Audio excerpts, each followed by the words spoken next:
Samajwadi party के अध्यक्ष और पूर्व मुख्यमंत्री अखिलेश यादव ने यूपी सरकार पर जमकर निशाना साधा। उत्तर प्रदेश के चंदौली जनपद पहुंचकर अखिलेश यादव ने पीड़ित परिवार से मुलाकात की।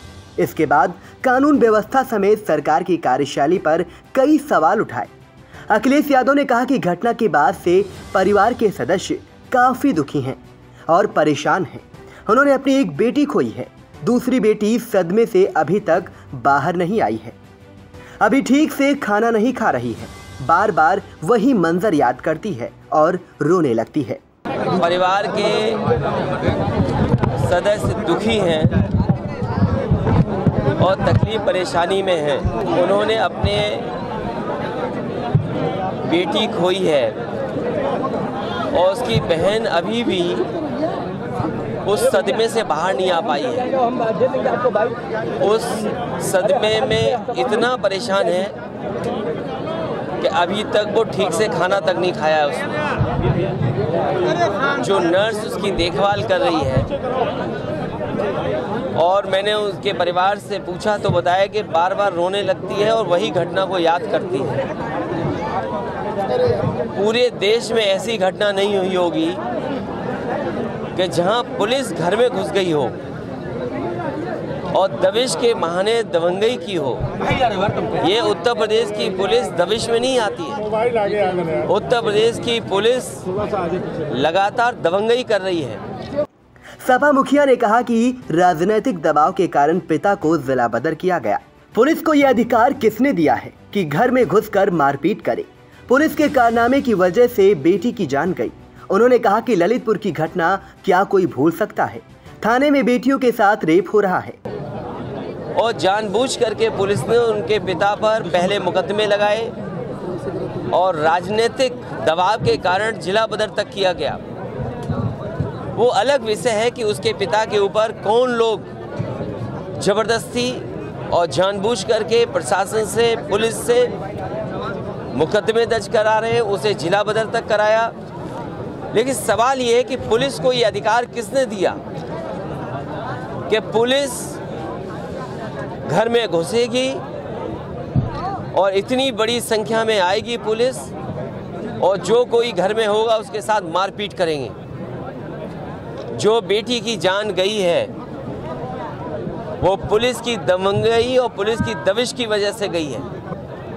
क्या ललितपुर की घटना भूल सकता है कोई? जिस बेटी के साथ घटना हो, 4 लोगों ने घटना की हो, पुलिस ढूंढ नहीं पाई, जब वो बेटी वापस आई तो पुलिस ने ही उसके साथ बलात्कार कर दिया। वो ऐसो जेल जाने वाला है। एटा में भी इसी तरह का मामला सामने आया है। सबसे ज्यादा एनकाउंटर यूपी में हो रहे हैं। महिला आयोग से सबसे ज्यादा नोटिस यूपी सरकार को मिली है। इससे पहले की घटना मैं बता सकता हूँ। एटा की एक पुलिस अधिकारी दबिश के बहाने गया घर में, उसका पति नहीं मिला, पत्नी मिली, पत्नी से पुलिस ने संबंध बनाए, प्रेग्नेंट हो गई वो, और वो पुलिस दबाव बनाने लगी कि इसका एबॉर्शन कराओ। लेकिन मैं कम से कम उस माँ का, उस बहन का धन्यवाद दूंगा कि जो पुलिस के दबाव के बाद भी हटी नहीं और अंततः पुलिस को जेल जाना पड़ा। और पुलिस के कारनामे कोई एक नहीं है। अगर हम आंकड़ों में देखें, सबसे ज़्यादा कस्टोडियल डेथ अगर कहीं हो रही है तो उत्तर प्रदेश में हो रही है। सबसे ज़्यादा फेक इनकाउंटर अगर कहीं हो रहे हैं तो उत्तर प्रदेश में हो रहे हैं। सबसे ज़्यादा नेशनल ह्यूमन राइट से नोटिस अगर किसी पुलिस को मिली, किसी सरकार को, तो उत्तर प्रदेश की सरकार को मिले हैं। उन्होंने कहा कि जिस पुलिस का उपयोग चुनाव जीतने के लिए किया जा रहा हो वह न्याय कैसे कर सकती है। अखिलेश यादव ने यूपी सरकार पर बड़ा हमला करते हुए कहा कि उत्तर प्रदेश में जाति के आधार पर कार्रवाई हो रही है, जाति के आधार पर स्थानों पर पोस्टिंग हो रही है, जनप्रतिनिधियों के दबाव में पोस्टिंग हो रही है, वह कार्रवाई हो रही है। जो सरकार पुलिस से चुनाव जीतने के लिए, जो सरकार पुलिस को एमएलसी चुनाव जिताने के लिए, जो सरकार पुलिस को पंचायत के चुनाव में लगा दे, वो क्या उम्मीद करोगे? जब पुलिस से गलत काम सरकार कराएगी तो पुलिस को भी वो नहीं रोक पाएंगे उनकी दबंगई को। दलाली का सेंसेस कैसे बढ़ रहा है थाने में, आप पूरे उत्तर प्रदेश में पता कर लीजिए किस तरीके से दलाली का सेंसेक्स थानों में बढ़ रहा है और जात के आधार पर फैसले होते हैं। ये क्योंकि ऐसा थाना है, मुझे जानकारी मिली है कि सबसे ज़्यादा अवैध काम, गैरकानूनी काम अगर किसी थाने के माध्यम से हो रहे तो यहीं से हो रहे हैं। मुख्यमंत्री जी ललितपुर में कह रहे थे कि राम राज आ गया, जहां पर उन्हीं के सरकार में एक बेटी के साथ थाने में बलात्कार हो गया। अखिलेश ने योगी सरकार पर सवाल उठाते हुए कहा कि जो सरकार बुलडोजर लेकर घूम रही हो वह ललितपुर थाने पर कब बुलडोजर चलाएगी। मुख्यमंत्री जी कल ही कह रहे थे कि राम राज्य आ गया।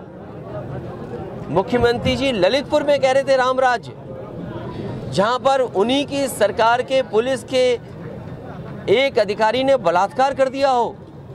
मुख्यमंत्री उस जिले में जाके कहें कि राम राज्य आ गया, जिस जिले में एक बेटी के साथ उनकी सरकार में उनके पुलिस के अधिकारी ने बलात्कार कर दिया हो। और मुख्यमंत्री जी से जब शिकायत की गई हो कि अधिकारी बेपनाह लूट रहे हैं, भ्रष्टाचार कर रहे हैं, तो मुख्यमंत्री जी अपने जनप्रतिनिधियों को कहते हैं कि आप पहले दलाली रोक लो, इन अधिकारियों को मैं सुधार दूंगा। सोचो, नई सरकार बनी हो, जनता ने दोबारा मौका दिया हो, मुख्यमंत्री खुद महसूस कर रहे हो कि उनके जनप्रतिनिधि दलाली कर रहे हैं और वो न केवल दलालों को ठीक करने का कह रहे हो, जबकि ये कह रहे हैं कि अधिकारियों को सुधार दूंगा। तो मैं जानना चाहता हूँ, ये सरकार जो बुलडोजर लेकर के घूम रही है, बताइए ललितपुर के थाने पे बुलडोजर कब चलेगा? और इस जगह पर जिन पुलिस के लोगों ने जान ली है बेटी की, उनके घरों पे बुलडोजर कब चलेगा? सैयद राजा थाने के पुलिसकर्मियों के ऊपर कब कार्रवाई करेगी? आरोपियों के घर के ऊपर कब बुलडोजर चलेगा? ज्ञानवापी और ताजमहल मामले पर कहा कि हाईकोर्ट की निगरानी में जांच होगी तो समस्या हल हो सकती है।